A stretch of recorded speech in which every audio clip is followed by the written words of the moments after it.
এরপর ফিরে এলাম 92.7 বিগ এফএম এ শরণাগত অনুষ্ঠানে। মহাভারত এবার গোটা কথা পাপের কথা বলছে, মানে পাপ মানে শাস্ত্র নিষিদ্ধ আচরণের কথা বলছে। আমি শাস্ত্রে বলেছে সেই কার্যটা করলাম না এটা নয়, একেবারে শাস্ত্র নিষিদ্ধ কর্ম করা। কিরকম? এগুলো ইন্দ্রিয় বৃত্তির অসংযমের উদাহরণ। কিন্তু এই পাপগুলোর প্রায়শ্চিত্তের কথায় যে খুব স্পষ্ট করে বলা হয়েছে এমনটা হয়তো নয়। বলি আপনাদের, প্রায়শ্চিত্তের প্রযোজক হিসেবে যেহেতু পাপগুলোর কথা বলা হয়েছে, তাই পাপগুলোর প্রকৃতি নিয়ে আগে কথা বলেছে মহাভারত। যেমন ব্রহ্মচারী যদি সূর্যোদয়ের সময় এবং সূর্যাস্তের সময় নিদ্রিত থাকে, তাহলে তাকে প্রায়শ্চিত্ত করতে হবে। তার মানে যে ব্রহ্মচারী, তাকে সূর্যোদয়ের আগে ঘুম থেকে উঠতে হবে এবং অতি অবশ্যই সূর্যাস্তের পরে তাকে নিদ্রা যেতে হবে। সূর্যোদয়ের পরে যদি সে ঘুম থেকে ওঠে, তাহলে তার জন্য তাকে প্রায়শ্চিত্ত করতে হবে। এটা হলো শাস্ত্রবিহিত যে কর্ম, তার অকরণ বা অন্যথাকরণ, অর্থাৎ শাস্ত্র যেটা বলেছে করতে, সেই কাজটা আমি করলাম না। এরপর বলি, পাপগুলোকে সামাজিক অপরাধের পর্যায়ে ফেলে মহাভারত কি বলছে। অর্থাৎ সামাজিক অপরাধ বলতে কি বলতে, ব্রহ্মচারী যদি দেরি করে ওঠে তাহলে সে পাপ করলো, কিন্তু সেই পাপটার ফলে অন্য পাঁচজনের কোনো ক্ষতি হলো এরকম কথা বলা যাচ্ছে না, তাই তো? কিন্তু অন্য পাঁচজনের ক্ষতি হতে পারে এই রকম আচরণ যদি আমি করি, তাহলে সেটা পাপ। এবং সেই পাপটার সম্পর্কে কি বলা হচ্ছে, মহাভারত কি বলছে? যে লোক সোনা চুরি করে, সংস্কৃতে একে বলে স্বর্ণহারি। যে লোক ব্রহ্ম হত্যা বা ব্রাহ্মণকে হত্যা করে, একে সংস্কৃত পরিভাষায় বলে শ্যাবদন্তক। নির্দোষ এবং বিবাহযোগ্য জ্যেষ্ঠ সহোদরের বিবাহ হওয়ার আগেই কনিষ্ঠ সহোদর যদি বিয়ে করে, যে কারণে দেখবেন যে আমাদের সমাজে এখনো পর্যন্ত প্রচলিত আছে যে ছোট ভাই সে প্রেম টেম করছে, বিয়ে করে ফেলার খুব ইচ্ছে এবং করে ফেলার কথা, কিন্তু সে বলছে দাদা তোর বিয়ে হচ্ছে না, আমি কি করে বিয়ে করি, বা দিদি তোর বিয়ে হচ্ছে না, আমি কি করে বিয়ে করি। এইসব নিয়ে গল্প টল্প আছে বাংলা সাহিত্যে। তো তার এই পূর্বসূত্রটা হচ্ছে কিন্তু এই বিধিনিষেধ। অর্থাৎ তুমি এইটা করতে পারো না, তোমার যদি দাদা বা দিদি থাকে, তুমি তাহলে তার বিয়ে করবার আগে তুমি নিজে বিয়ে করতে পারো না। এখানে অবশ্য কেবলমাত্র সহোদর বলা হয়েছে, কিন্তু এখন ছেলে মেয়ে দুপক্ষের ক্ষেত্রেই এই ব্যাপারটা চালু আছে। তারপরে যে বেদের নিন্দা করে, যে ব্যক্তি বিবাহিত স্ত্রীকে আবার বিয়ে করে, যে ব্রহ্মচারী স্ত্রী সংসর্গ করে, যে লোক যুদ্ধের সময় ছাড়া ক্ষত্রিয় কিংবা বৈশ্যকে বধ করে, এরা সব পাপী। এবং এটা এই যে সামাজিক, যে সমাজের যে স্থিতাবস্থা, সেই স্থিতাবস্থাকে আঘাত করছে। 92.7 বিগ এফএম এ শরণাগত অনুষ্ঠান শুনছেন পুরাণ চিরন্তন। গানের পর আরো অনেক পাপের কথা বলা হচ্ছে মহাভারতে। যেগুলো বলা হচ্ছে আমি বলি আপনাদের, শুনতে বেশ অন্যরকম লাগবে। মানে এই পাপগুলো যেমন বড় ভাই তিনি বিবাহযোগ্য, তাকে তার বিয়ে হবার আগেই যদি ছোট ভাই বা বোন বিয়ে করে ফেলে, তাকে পাপ বলে মনে করা হচ্ছে। এটাকে আমরা হয়তো অতটা পাপ বলে মনে করি না, আমরা মনে করি না এটা না করাটাই ভালো, কিন্তু তখনকার দিনে এটাকে পাপ বলে মনে করা হতো। যেমন এক্ষুনি বললাম যে যুদ্ধের সময় ছাড়া ক্ষত্রিয় কিংবা বৈশ্যকে বধ করা, এটা পাপ। যুদ্ধের সময় তুমি বধ করতে পারো, এইটাও আমাদের মধ্যে চালু আছে যে যুদ্ধে তুমি যদি হত্যা করো, তাহলে সেই হত্যাটা পাপ নয়। আত্মরক্ষার জন্য তুমি যদি কাউকে হত্যা করো বা কারোর ক্ষতি করো, তাহলে সেটা পাপ নয়, আইনের দিক থেকেও পাপ নয়। তার কারণ সেটাও তো একরকম করে যুদ্ধ, নিজের অস্তিত্ব রক্ষার যুদ্ধ। তারপর আরো বলি আপনাদের যে যে ব্রাহ্মণ অপবিত্র ব্যক্তিকে দান করেন, যিনি তীর্থে দান করেন না, যে ব্রাহ্মণ গ্রামযাজী মানে গ্রামের বহুতর মানুষের যাজন করেন, যে ব্রাহ্মণ মাংস বিক্রয় করেন, যিনি অগ্নিহোত্রাদি করেন, তিনি যদি অগ্নি ত্যাগ করেন, যে ব্রাহ্মণ বেতন নিয়ে বেদ পড়ান, যে লোক গুরুকে হত্যা করে কিংবা যিনি স্ত্রী হত্যা করেন, দেবতার উদ্দেশ্যে আহুতি বা বলির জন্য পশুবধ করা ছাড়া বিনা কারণে পশুবধ করেন, তিনি পাপী। দেখুন কাণ্ড। এই যে মৃগয়া করতেন রাজারা, বিনা কারণে পশুবধ, তো তাহলে মহাভারতের এই নিয়ম অনুযায়ী তিনি হচ্ছেন পাপী। অথচ মৃগয়া আমাদের দেশের একটা বহু প্রাচীন প্রথা, রাজা রাজরাদের বহু প্রাচীন প্রথা। তারপরে কি বলছেন, যে অন্যের ঘরে আগুন লাগায় এমন গৃহদাহী, যে মিথ্যা ব্যবহার করে,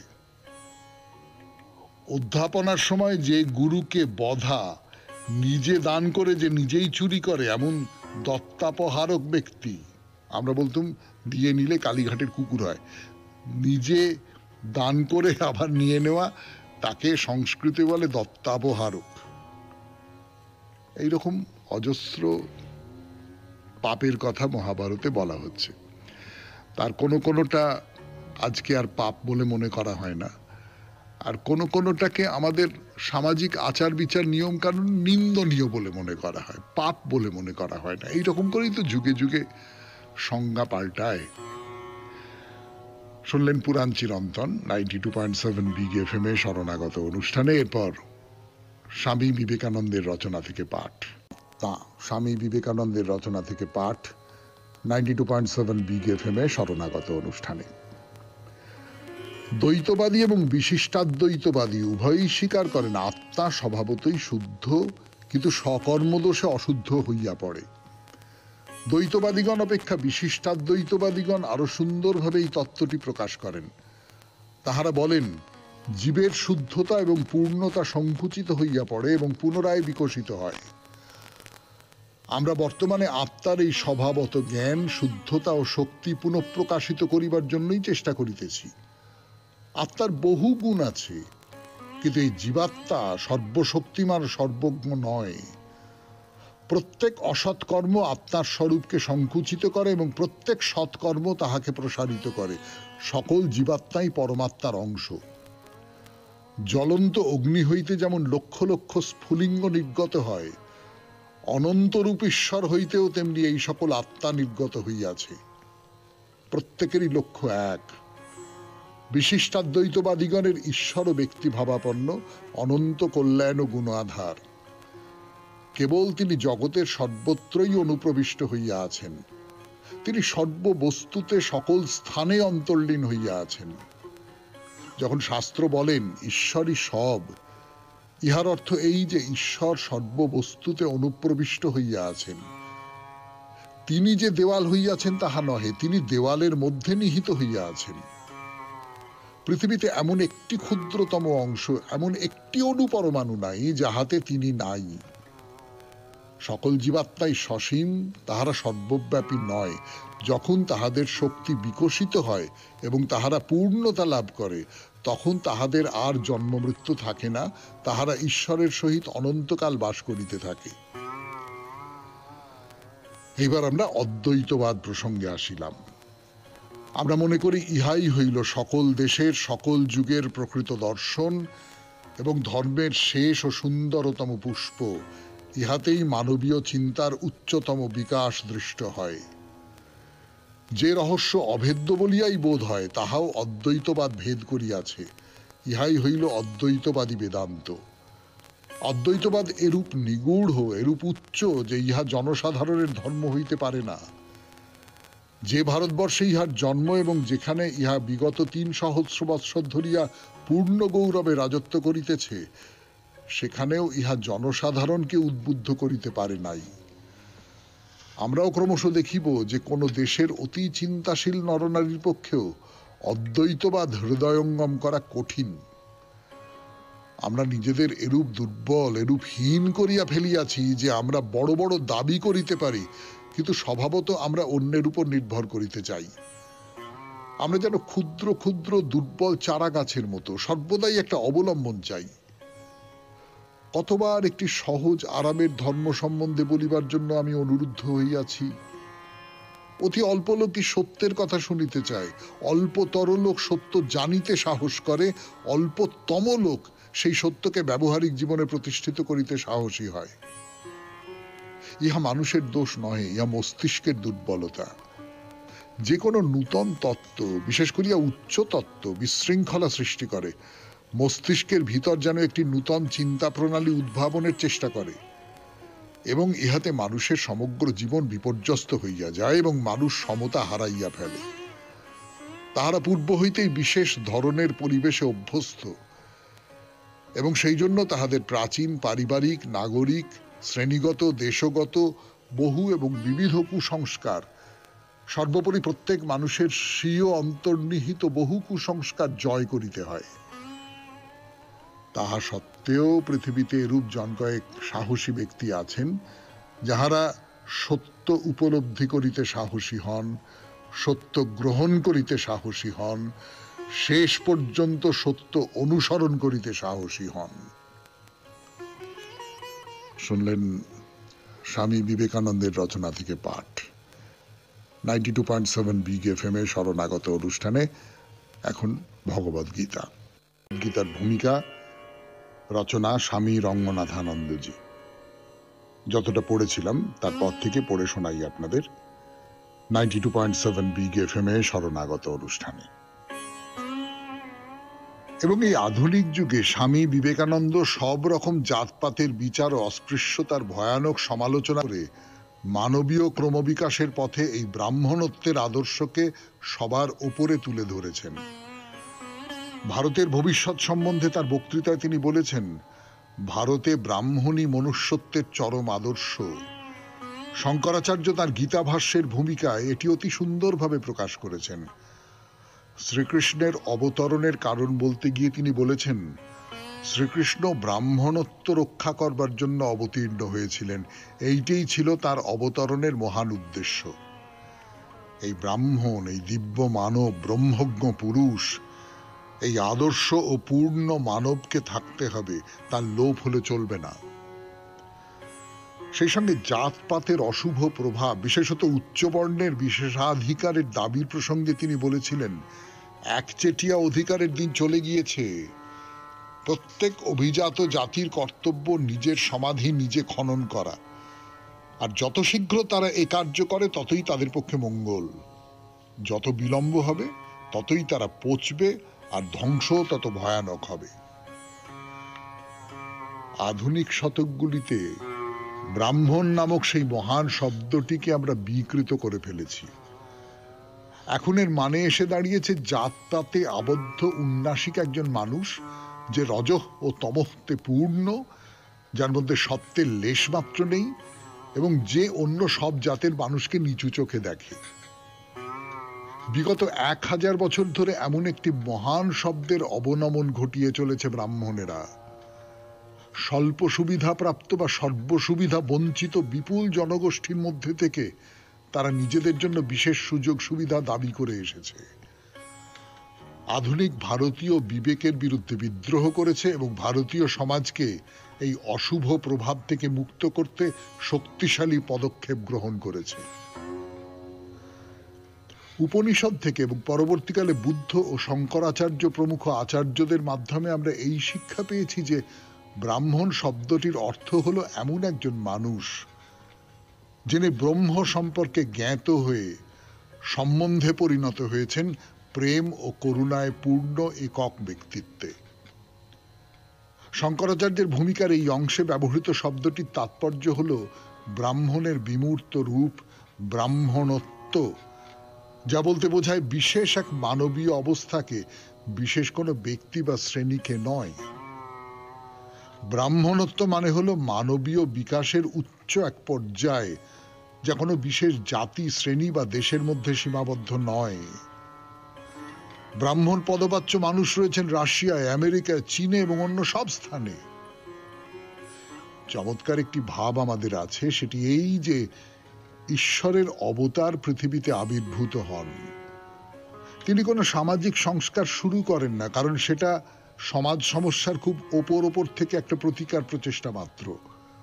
রোগকে না সারিয়ে রোগের বহির্লক্ষণ সারানোর চেষ্টার মতো। শুনছেন স্বামী রঙ্গনাথানন্দজির ব্যাখ্যায় ভগবদ গীতা। ভগবদ গীতা, তার ভূমিকা, স্বামী রঙ্গনাথানন্দজির রচনা, সেখান থেকে পড়ে শোনাচ্ছি। অবতার নিয়ে কথা বলছি 92.7 বিগ FM এ। শুনছেন জীবনের সহজ পাঠ, শরণাগত। অবতার একটি নূতন মূল্যবোধ ব্যবস্থার প্রবর্তন করেন, যা ধীরে ধীরে মানুষের হৃদয় মনকে অনুপ্রাণিত করে। তা থেকেই আসে নৈতিক ও মানবিক জাগরণ, এবং এই জাগরণই প্রয়োজনীয় সর্বপ্রকার সমাজ সংস্কারের জন্ম দেয়। তিনি আসেন দুটি উদ্দেশ্যে।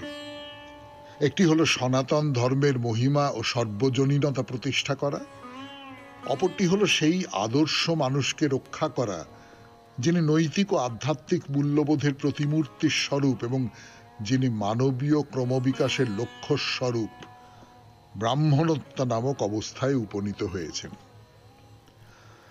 সকল মানুষকেই সেই লক্ষ্যের অভিমুখে বিকশিত হয়ে উঠতে হবে। শ্রীকৃষ্ণের অবতরণকে যার সঙ্গে সমন্বিত করা হয়েছে সেটি হল ভৌমস্য ব্রাহ্মণ ব্রাহ্মণত্বস্য রক্ষণার্থম। ভৌমস্য ব্রাহ্মণ, জগতের ব্রহ্ম অর্থাৎ বেদ, বেদের অসামান্য দর্শন ও আধ্যাত্মিকতা, যেখানে এইসব সর্বজনীন ভাবের সন্ধান মেলে। এই দর্শন সম্বন্ধে প্রশ্ন উত্থাপন করতে কারো ভীত হওয়ার প্রয়োজন নেই। এই দর্শন প্রশ্নকে স্বাগত জানায়, কারণ এটি অত্যন্ত যুক্তিবাদী এবং সাধন সম্মত। দ্বিতীয়ত, এটি অত্যন্ত সর্বজনীন। এটি মানব জাতিকে দেখে সামগ্রিকভাবে একটি একক রূপে, তাকে বর্ণ, দেশ বা জাতিতে বিভক্ত রূপে নয়। বৈদিক ঐতিহ্যের এটি গুরুত্ব। তাই এটিকে তিনি বলছেন ভৌমস্য ব্রাহ্মণ এবং ব্রাহ্মণত্বস্য রক্ষণার্থম। বেদ বা শ্রুতি বা উপনিষদে ঈশ্বর বা মানব জাতি সম্বন্ধে কেবল সর্বজনীন নীতিসমূহের কথাই আছে। শ্রীকৃষ্ণ এসেছিলেন এটিকে রক্ষা করতে, এবং রক্ষা করতে সেই মানুষটিকে যার জীবনে সেই শ্রুতি, সেই ব্রাহ্মণ রূপটি মূর্ত হয়ে উঠেছে। শুনলেন ভগবদ গীতার ভূমিকা 92.7 বিগ FM এ শরণাগত অনুষ্ঠানে। এবার স্বামী গোকুলানন্দের রচনা ধ্যানের পথের ধাপগুলো। ফিরে আসছি গানের পর। 2.7 বিগ FM এ শরণাগত অনুষ্ঠান শুনছেন। এখন স্বামী গোকুলানন্দের রচনা থেকে পাঠ। আমরা যে অধ্যায়ে প্রবেশ করতে চলেছি, একাদশ অধ্যায়, তার শিরোনাম ধ্যানের পথের ধাপগুলো। শুরু করি। মানসিক চাপ জয় করার কিছু কিছু প্রমাণিত উপায়ের কথা আমরা আলোচনা করেছি। ধ্যান এদের মধ্যে অগ্রগণ্য। আমরা দেখেছি সার্থক ধ্যানে আমরা আমাদের প্রকৃত স্বরূপের সাথে যোগ স্থাপন করতে পারি। আমাদের অন্তরতম দিব্য সত্তা সম্পর্কে সচেতন না হয়ে বাহ্যত আমরা আমাদের সত্তার উপরিতলে ভেসে বেড়াই, আর ফলে কষ্ট পাই আমরা নানা ধরনের মানসিক চাপে। এ প্রসঙ্গে রামকৃষ্ণ সংঘের দ্বিতীয় সংঘগুরু স্বামী শিবানন্দের জীবনের একটি ঘটনার কথা বলি।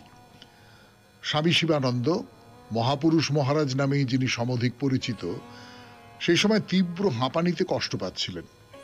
মহারাজ তখন বেলুড় মঠে থাকতেন। এক সকালে এক স্বামী তাকে জিজ্ঞাসা করলেন কেমন আছেন তিনি। মহাপুরুষ মহারাজ তাকে জানালেন যে গত রাতে দুর্বিষহ কষ্ট হচ্ছিল তার। বন্ধ নাক আর তীব্র হাঁপানি তাকে অস্থির করে তুলেছিল। চূড়ান্ত কষ্টের মধ্যে তার ধ্যানের কথা মনে হলো। তৎক্ষণাৎ ধ্যানস্থ হলেন তিনি, নিমগ্ন হলেন অন্তরতম সত্তায়, আর সব যন্ত্রণার অবসান হয়ে গেল। এমন নিমগ্ন অবস্থায় মনের উপর বাহ্যিক জগতের কোনো প্রভাবই থাকে না। এই নিমগ্নতাই মহারাজের যন্ত্রণার অবসান ঘটিয়ে তাকে সত্যিকারের স্বস্তি দিয়েছিল। অসহ্য যন্ত্রণায় বিপর্যস্ত হলেই পরিত্রাণের উপায় হলো আমাদের সত্তার গভীরে ডুব দেওয়া। তখন আর কোনো সমস্যাই থাকে না। দেহ যখন বিশ্রাম চায়, জননী প্রকৃতির বিধি অনুযায়ী নিদ্রাই হলো সেই বিশ্রামের পথ। কিন্তু সুনিদ্রা যে সব রকম মানসিক চাপকে দূর করতে পারবেই এমন কোনো নিশ্চয়তা নেই। ঘুমের মধ্যে আমাদের বোঝাগ্রস্ত মন পর্যাপ্ত বিশ্রাম পায় না। পরিপূর্ণ বিশ্রাম একমাত্র তখনই সম্ভব মন যখন তার নিজের প্রকৃত স্বরূপের সাথে, তার অন্তরতম সত্তার সাথে সুনির্দিষ্ট ধ্যানাভ্যাসের মধ্যে দিয়ে যোগ স্থাপনের জন্য প্রস্তুত হয়। বড় বড় মহাসাধক, যোগী ও সাধুরাই তো একথা বলে গেছেন। ধ্যানের বিশিষ্ট কৌশলই প্রকৃত বিশ্রামকে সম্ভব করে তোলে। প্রায়শই আমরা একটা ভুল ধারণার বশবর্তী হই যে কর্ম পরিবর্তন মনে শান্তি নিয়ে আসে। মানসিক চাপ যখন তুঙ্গে, আমরা তখন আমাদের শ্রমসাধ্য কাজকে একপাশে সরিয়ে রেখে চেষ্টা করি মন বসাতে কোনো পত্রিকার পাতায় বা টিভির পর্দায়। এতে হয়তো সাময়িক স্বস্তি আসে, কিন্তু সত্যিকারের বিশ্রাম আসে শুধু তখনই যখন আমরা ধ্যানের মধ্য দিয়ে শিখি কি করে তথাকথিত দৈহিক, বৌদ্ধিক ও আবেগের বোঝা থেকে মনকে মুক্ত করতে হয়। এতে সত্যিকারের মুক্তি আসে, আর মুক্তির পথ ধরে আসে বিশ্রাম, শান্তি ও গভীর স্বস্তি। শুনলেন স্বামী গোকুলানন্দের রচনা থেকে পাঠ, ধ্যানের পথের ধাপগুলো। আপনাদের সৌমিত্র বসু। এখন পড়ে শোনাবো সব্যসাচী বন্দ্যোপাধ্যায়ের চিঠি, আলমবাজার, কলকাতা ৩৫ থেকে লিখেছেন। শ্রীমলিখিত শ্রী শ্রী রামকৃষ্ণ কথামৃত বেশ অনেকদিন পাঠের পর এখন শ্রদ্ধেয় সৌমিত্র বসু শ্রীমৎ স্বামী রঙ্গনাথানন্দজি মহারাজ লিখিত গীতার ব্যাখ্যা পাঠ করছেন। আমি এই ব্যাখ্যার কথা আগে জানতাম না, তাই আরো আগ্রহ নিয়ে শুনছি, তা বলাই যায়। শ্রীমৎ স্বামী রঙ্গনাথানন্দজি মহারাজ প্রসঙ্গে সামান্য একটি স্মৃতি আছে আমার। সেই স্মৃতিটুকু ভাগ করে নেবার জন্যই এই চিঠি। শ্রীরামকৃষ্ণ মঠ ও মিশনের যে কজন মহারাজ সারা পৃথিবীতে শ্রী শ্রী ঠাকুর, শ্রী শ্রী মা ও স্বামীজির জীবন ও বাণী ছড়িয়ে দেবার কাজে ব্যাপৃত ছিলেন, তাদের মধ্যে অন্যতম স্বামী রঙ্গনাথানন্দজি মহারাজ। তার বক্তৃতা শোনবার জন্য দলে দলে ভক্তরা ভিড় করতেন। আজ থেকে ৩২ বছর আগের কথা। তখন সারা দেশে সেই ঐতিহাসিক শিকাগো ধর্ম মহাসভার শতবর্ষ পূর্তি অনুষ্ঠান সাড়ম্বরে পালিত হচ্ছিল।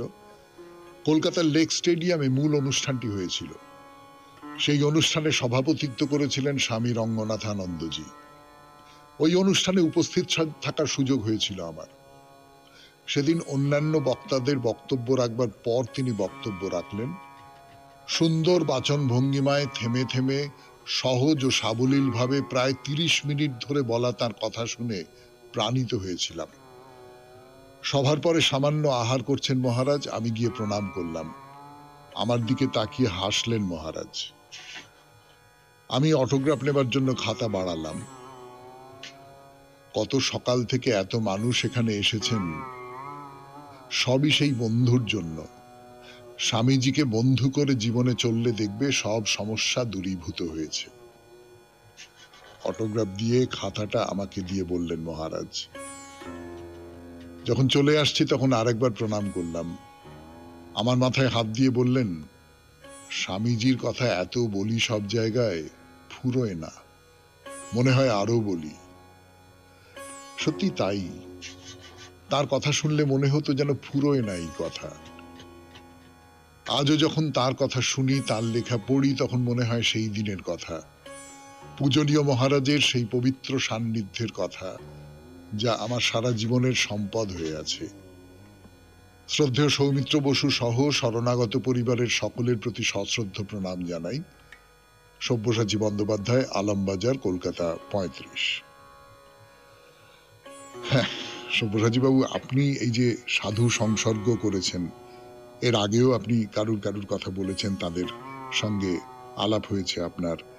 একটা দুটো মণিকণা সেই স্মৃতি থেকে আপনি আমাদের উপহার দিয়েছেন, যেমন এই যে আজকে উপহার দিলেন স্বামী রঙ্গনাথানন্দজি, যেটা বলছেন যে বন্ধু, স্বামীজিকে বন্ধু বলে মনে করো। আহা, কি ভালো কথা, কি ভালো কথা। যারা শরণাগত শুনছেন তারা যদি এই কথাটিকে বুকের মধ্যে রেখে দেন, যদি এই কথাটিকে জীবনে পালন করতে পারেন, তাহলে সত্যি সত্যি অনেক অনেক অভাব, অনেক কষ্ট, অনেক অপূর্ণতা দূর হয়ে যাবে।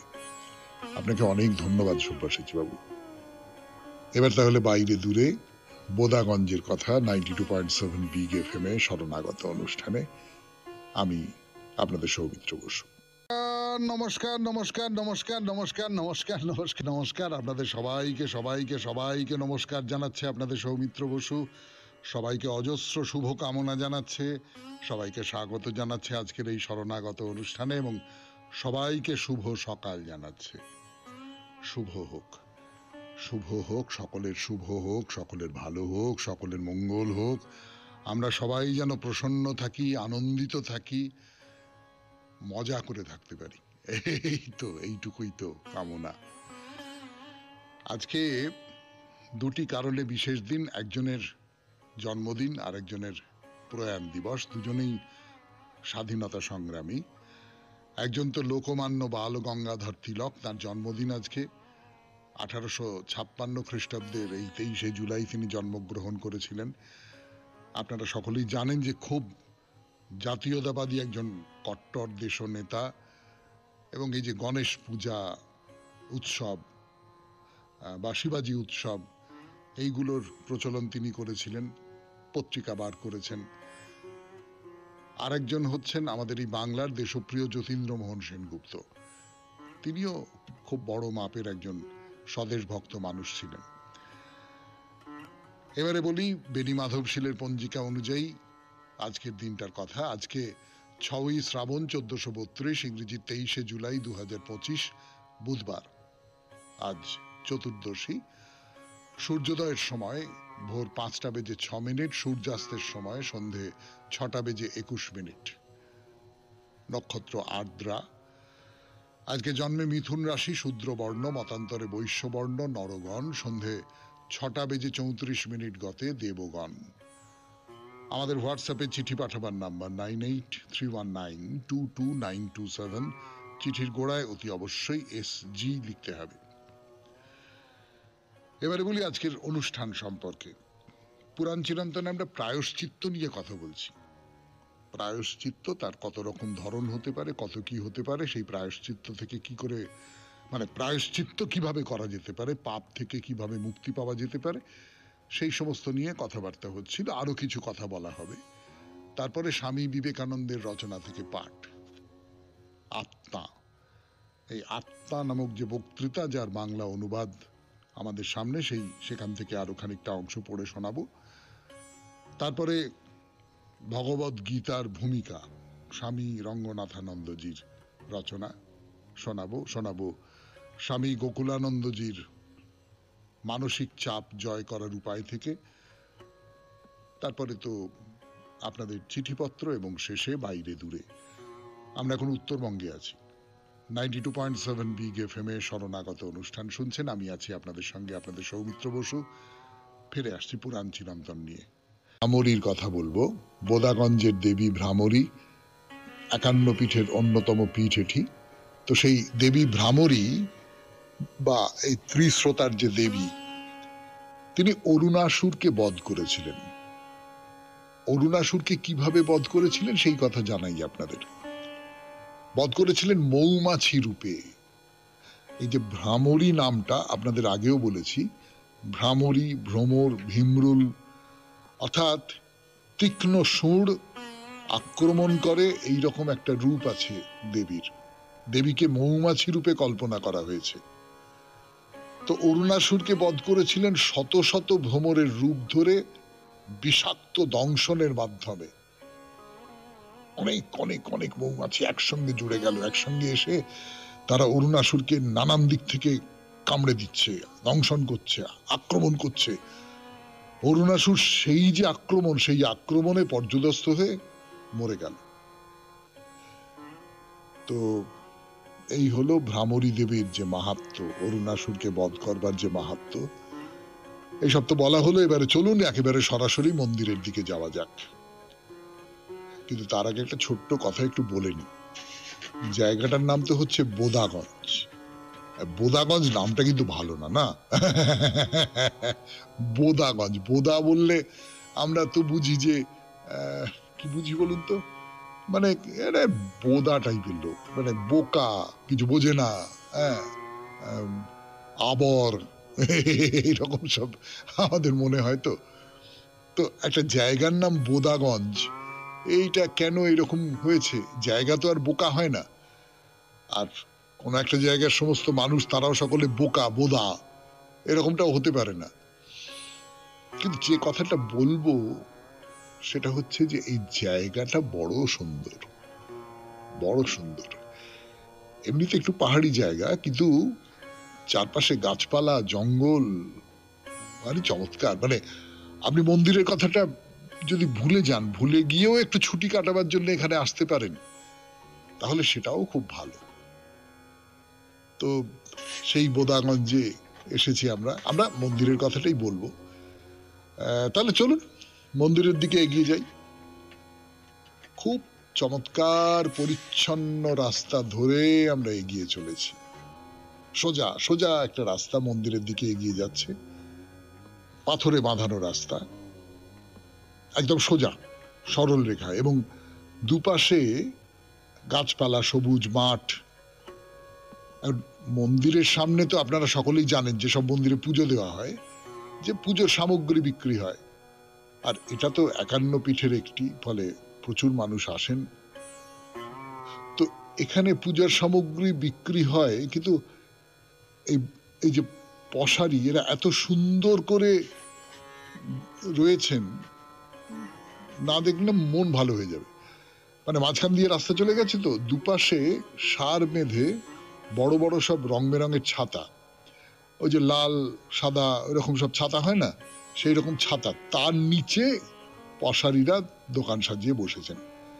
ফলে সবুজ গাছপালা, তার মধ্যে ওই সব রঙিন ছাতা, তার মধ্যে দিয়ে সোজা চলে গেছে রাস্তা, সবটা মিলিয়ে ভারী সুন্দর দেখতে লাগে। তো সমস্তটাই পরিচ্ছন্ন এবং যাকে সিস্টেম্যাটিক বলে আর কি, সেই রকম।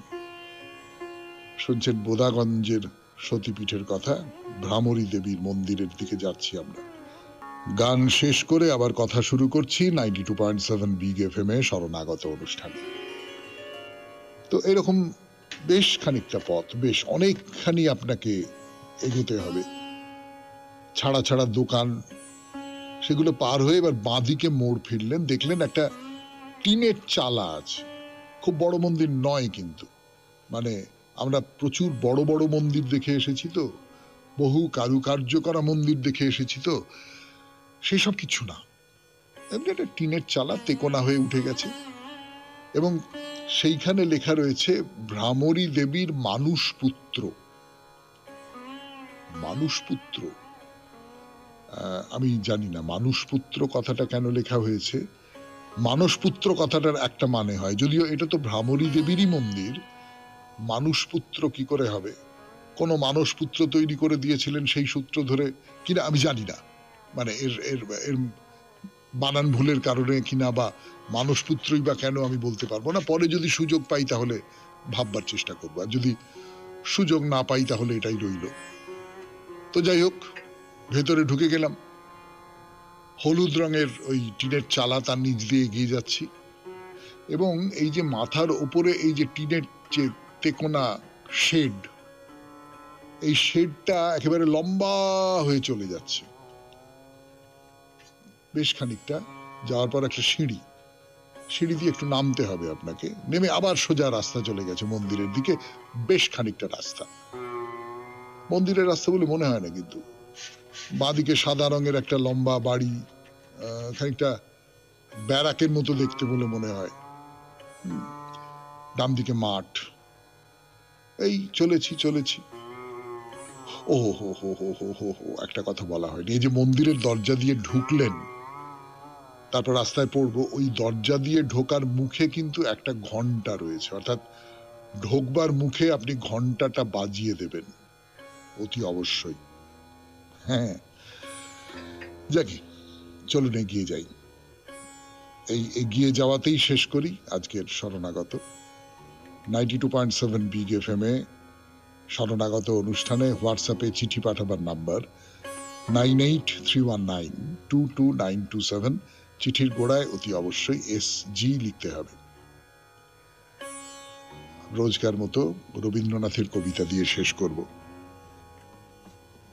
কবিতার নাম নববধূ। চলেছে উজান ঠেলি তরণী তোমার, দিক প্রান্তে নামে অন্ধকার। কোন গ্রামে যাবে তুমি, কোন ঘাটে হে বধূবেশিনী ও গো বিদেশিনী? উৎসবের বাঁশিখানি কেন যে কে জানে, ভরেছে দিনান্ত বেলা ম্লান মুলতানে।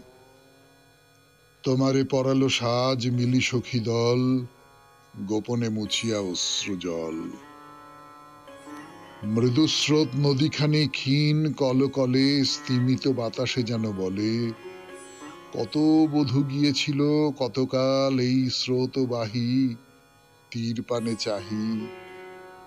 ভাগ্যের বিধাতা কোনো কহেননি কথা, নিস্তব্ধ ছিলেন চেয়ে, লজ্জা ভয়ে নতা তরুণী কন্যার পানে। তরি পরে ছিলেন গোপনে তরুণীর কাণ্ডারির সনে। কোন টানে জানা হতে অজানায় চলে, আধো হাসি আধো অশ্রু জলে। ঘর ছেড়ে দিয়ে তবে ঘরখানি পেতে হয় তারে, অচেনার ধারে। ওপারের গ্রাম দেখো আছে ওই চেয়ে, বেলা ফুরবার আগে চলো তরিবে। ওই ঘাটে কত বধূ কত শত বর্ষ বর্ষ ধরি, ভিড়ায়েছে ভাগ্য ভীরু তরি। জনে জনে রচি গেল কালের কাহিনী, অনিত্যের নিত্য প্রবাহিনী। জীবনের ইতিবৃত্তে নামহীন কর্ম উপহার রেখে গেল তার। আপনার প্রাণসূত্রে যুগ যুগান্তর, গেথে গেথে চলে গেল না রাখি স্বাক্ষর।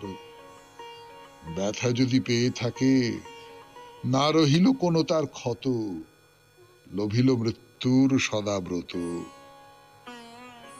তাই আজি গধূলির নিস্তব্ধ আকাশ, পথে তব বিছালো আশ্বাস। কহিল সে কানে কানে, প্রাণ দিয়ে ভরা যার বুক, সেই তার সুখ। রয়েছে কঠোর দুঃখ, রয়েছে বিচ্ছেদ, তবু দিন পূর্ণ হবে, রহিবে না খেদ। যদি বলে যাও বধূ, আলো দিয়ে জ্বেলেছিল আলো, সব দিয়ে বেসেছিল ভালো।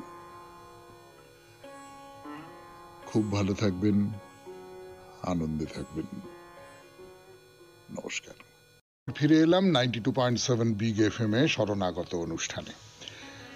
মহাভারত এবার গোটা কথা পাপের কথা বলছে, মানে পাপ মানে শাস্ত্র নিষিদ্ধ আচরণের কথা বলছে।